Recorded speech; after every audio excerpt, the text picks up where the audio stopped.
trôi thật nhanh, để cho lòng tôi chẳng vương sầu đau. Ngỡ như trên đời thiếu những nụ cười, muộn phiền răng lối khắp nơi. Tôi từng mong tôi không là tôi từng mong tôi giống bao người để sống thành thơi.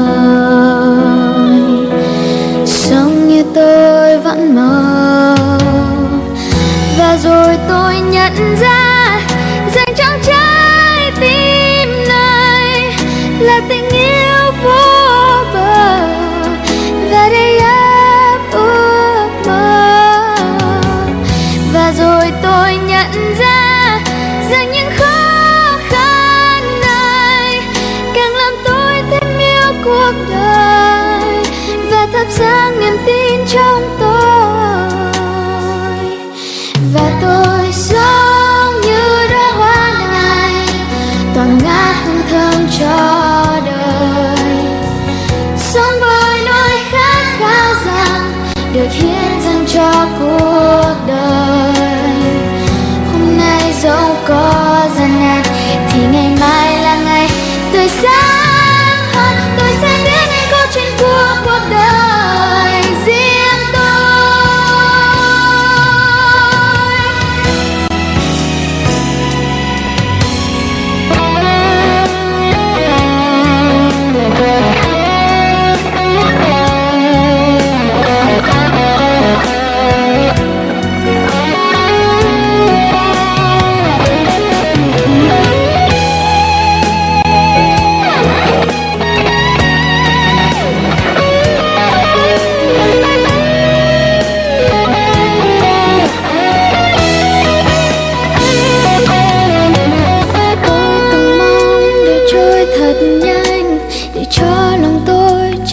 Sầu đau, ngỡ như trên đời thiếu những nụ cười, buồn phiền răng lối khắp nơi.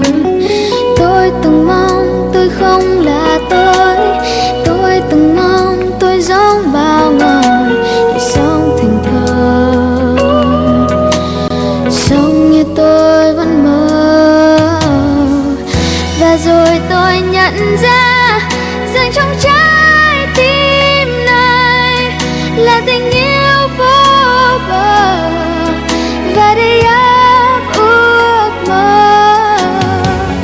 Và rồi tôi nhận ra rằng những khó khăn này càng làm tôi thêm yêu cuộc đời và thắp sáng niềm tin trong tôi.